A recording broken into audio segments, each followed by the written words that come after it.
Well, it was Tuesday yesterday, and yesterday I did a new set for you to all look at. The PNI HP9500, which is the same as the Jopix one that looks the same, which is on the face of it the same as the Thunderpole 3000, but the Thunderpole 3000, which I can't say, has better firmware. So we'll come to that. Yesterday I thought I'd done a recording covering this. There we are, that's the box. And I forgot to plug in the audio preamplifier, so there wasn't any sound. So I sat down to edit it. We've already done the on the air test. And I thought I'm going to have to do this again, but it's going to be a convoluted version because I've already done it. So it came out of the box doing 2.5 watts. It has a plug-in power lead, which looks like the Amstrad type, but is the other way round. As in positive and negative being the other way round. It comes with a cigarette lighter plug on the end, and that's plugged into my power supply. I'm going to open it up, show you the adjustments, but the adjustments have already been made. And what I'm not going to do is unadjust it to readjust it. I'll just take the couple of screws out which I'd put in.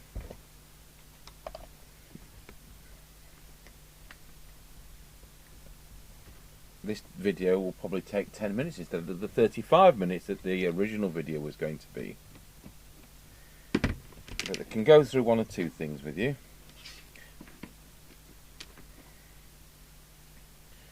One of the things that happens with these when you open them up is the buttons disappear. I'm going to unplug the 6-pin microphone. These radios are nice insofar as on-off volume and squelch. There is an auto squelch which is addressed by the button on the mic. The mic is a nice weight and a nice shape. Also has up down on the mic, has up down on the radio. A band, we'll come to that. And then you've got these other facilities, Vox, lock, colour and dim of the display, scan and channel 9. I don't know why they carry on putting that on. So it opens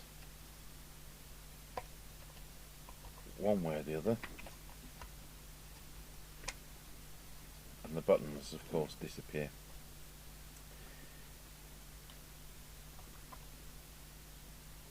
You know, I'm sure I had this open more than this yesterday, but I can't have done. So what we reveal when we open it up is that I need to zoom in.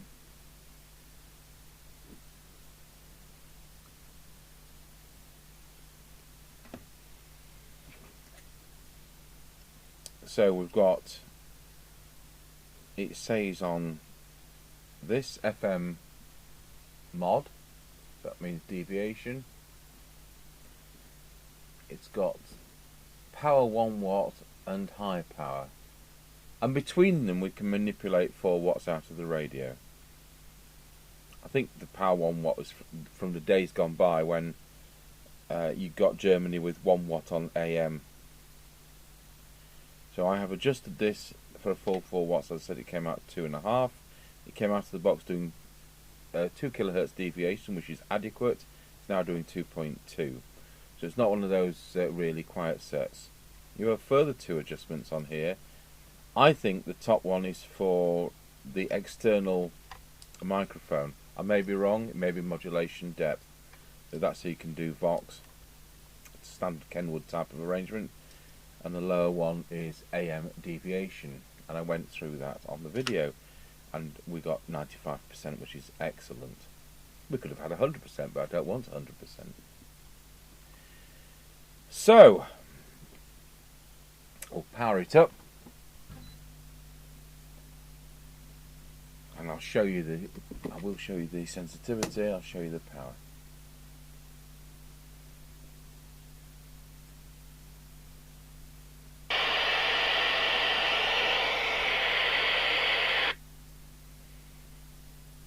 So I'll plug it into the test equipment.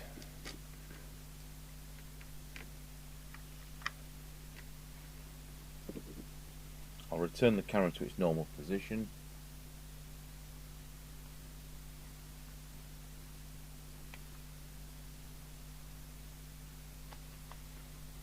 And we'll press picture in picture.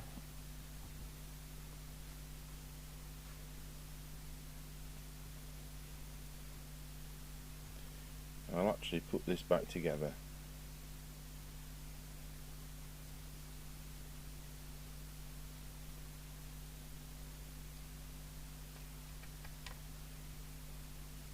Maybe.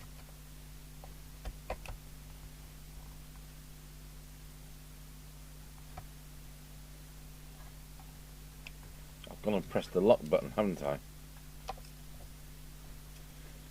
So I'll just put a couple of screws back, which is where we had it.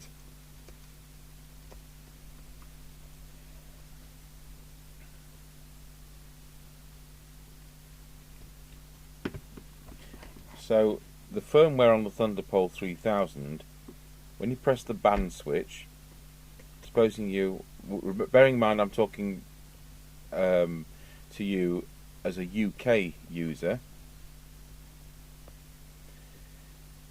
so you press the band switch and it goes into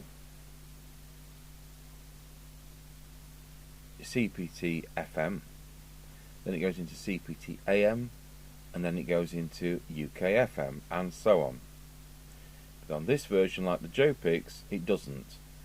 It goes between what it's now in, which is CEPT FM, it goes back to UK for UK FM, and then back to CEPT AM. FM. It's always on FM.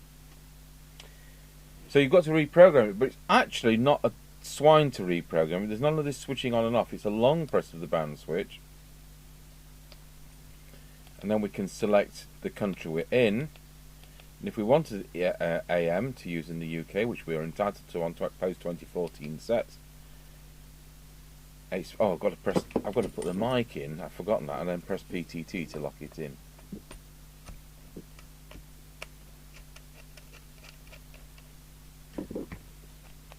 So it's done a reset now. So now we've got FM, and that's a CEPT FM, and next press it's now AM CEPT, and next press FM CEPT, and so on. So if we press it again, because I want it back to UK, we'll select UK,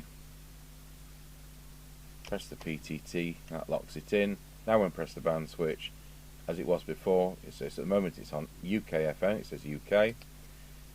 Now it's in CEPT FM, now it's in UK FM. So unlike the Thunderpole 3000, it doesn't go through the three possibilities we can use in the UK. And so it's the same not so good firmware as the Jopix version. So it's up to you. You can pay a third less than the Thunderpole 3000 and get the version which doesn't do AM seamlessly, but does by reprogramming it for EU channels, or you can save a third and get this version. So there you go. But the Thunderpole products do come out of the box usually working pretty well. So that is always a plus point for the Thunderpole sets. I can't think that we've got to do optimization, whereas some you have got to, otherwise you would have nothing working properly. So let's now look at. So I'll show you it's doing full power. I would if I've plugged into the aerial, aren't I, instead of the test equipment. That's because I've been doing this on the air test with Mr. Chippy yesterday. I was going to do another set today. I've had an idea on the organ videos. We'll do a video every Friday, regardless. So we'll have organ update Friday. I'm currently doing things to soundboard. I'm waiting for parts. Right. So let's now look at the picture-in-picture screen, and you can see actually it's showing 4.1 watts. And I'll just put this down to channel 20, 4.05 watts, and the frequency, if I show you, which isn't adjustable on this set, is 27,79131. No, it's 9124. So it's doing that. Deviation is now set. Test, except I was in AM last because I was setting up that, so I'll reset my machine. Wallow, 1 2. Testing 1 2. Wallow.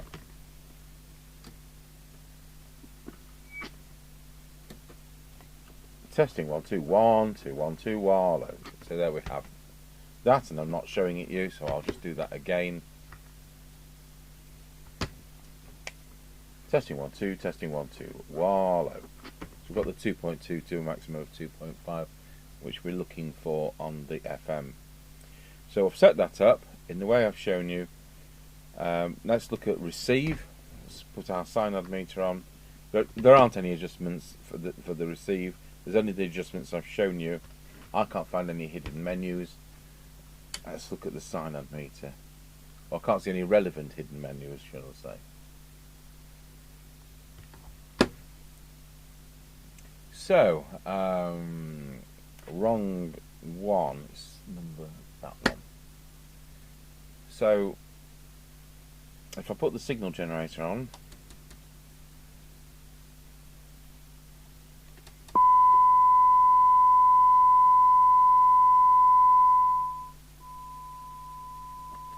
so it will turn down the signal. I couldn't turn the squelch down as well. We're listening to 0.3 of a microvolt, and it's not far off 12 dB cyanide. In fact, you could say it was 12 dB cyanide. It's hovering around there. And 10 dB is 0. Well, I'll tell you what, we'll go to the other scale because that doesn't give us any controllability. So it's saying 0.34 of a microvolt for the true 12 there, and then for 10 it's about 0.28 microvolts, and for 20 it does very well, to be honest. It's doing about 0.8 microvolts for 20 dB cyanide, which is good. So sensitivity is there. The squelch sensitivity is okay. So I'll turn the signal generator to standby, turn the squelch to threshold, switch the signal generator back on. I've parked it at 0.3 of a microvolt, and let's see when it comes in. So it's coming in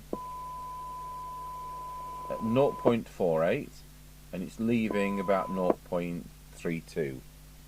So it's a very usable squelch range. When Mr. Chippy actually went on the air test yesterday, I noticed it just chopped a little bit when he went round Scratchy Corner. So it didn't track him as well as some sets do. But that could be me, the way I've set the squelch control for that particular event. It may be to do with background noise, but it was working fine. Sensitivity is certainly there. We're not getting the range quite as well when we get to the 6 mile point, because we've now got leaves back on the trees. So don't be surprised when you listen to the on-the-air tests in the next few months. And it's a bit less readable at the grey leaves turn and the level the Rossby level crossing at the end. Now the leaves are back on the trees. It's not the radios. It's the leaves. It's the only variable we can really have these days. So it works well. It's kind of set I'd actually have in my car if I wanted to set in my car. So we're toying with the idea of getting rid of the Midland 78 Plus multi blue sets and replacing them with 1981 Harvard 420Ms because they work better. We will then lose the CPT facility, and I'm not sure that's... I think what we need to do is we need to do a few of our own CPT sets and get rid of them, get them out of the equation, and then I think we will solely be concentrating on 2781 FM sets. So that's what more can I say. I'll plug the Aprol in and we'll have a flick round. Oh yeah, I know what we can say. We can say that when I key up, it gives a full bar of watts it on the transmit. It doesn't matter whether I set the power to 1 watt or whether I set it to 4.5 watts. It's always a full bar. It is meaningless. It's no more meaningful than that TX light there. It's just programmed to do that. So it's not like it has any RF sensing in it. It doesn't. And the other thing is the receive meter is what you'd call a lazy one. If I set that to 100 microvolts, it's showing S5. These are in 2-bar steps, so don't for a moment think that you've got 1, 2, 3, 4, 5, 6. You've got 3. Let me show you. Let me turn the attenuator down. There's 2 gone. There's another 2 gone. And then we've got them all gone. 2, 4, 6, 8. Can we have any controllability between those last 2? Let's have a look. Yes, we can. And so S9 is 3 millivolts, which is far too high. And in reality, what they're showing for 100 microvolts is S5. But that's how it is. I mean, it's pretty meaningless anyway, all these meters. Doesn't matter to me. But I like these type of radios. The Thunderpole is the best one of the 3. We've done the Jopix. We've now done this. The Jopix and this are clearly the same. And there you have it. That's not really much more I can say about the PNI HP9500. We'll put it on the Aprol. So there's a bit more detail. We were exploring it together when I was doing it yesterday with no sound, but I thought it was worthwhile me just going over this set a second time. I've gone and knocked the crocodile clip off the, not surprisingly. So we're now on the Aprol. So what do you call that? Is that S3 because it's lit? That's about what we'd normally get in noise. It's lit 2 bars, but it shows 4, doesn't it? So channel 19, 1 nano Roger.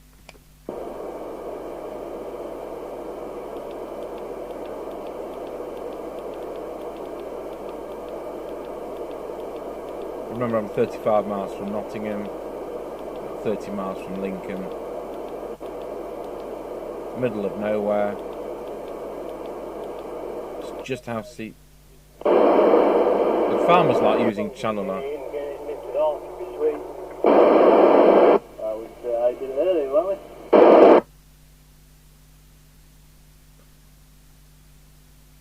It's not ideal they're being on channel 9, but it's not an enforceable thing, so that's where they live.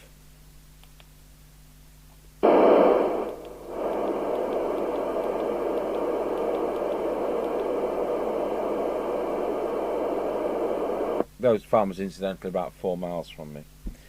So there we go. That is the PNI HP9500, and we have got another PNI set. It's one of those remote type things with a mic with all the knobs on it. So sorry about losing the original video. It's never going to be the same if I just do a bit of an overview the next day. That's what's happened here. So this will be followed by the on the air test as a separate video, which is already edited and ready to send out. So thanks for watching the PNI HP9500. I hope that's been helpful.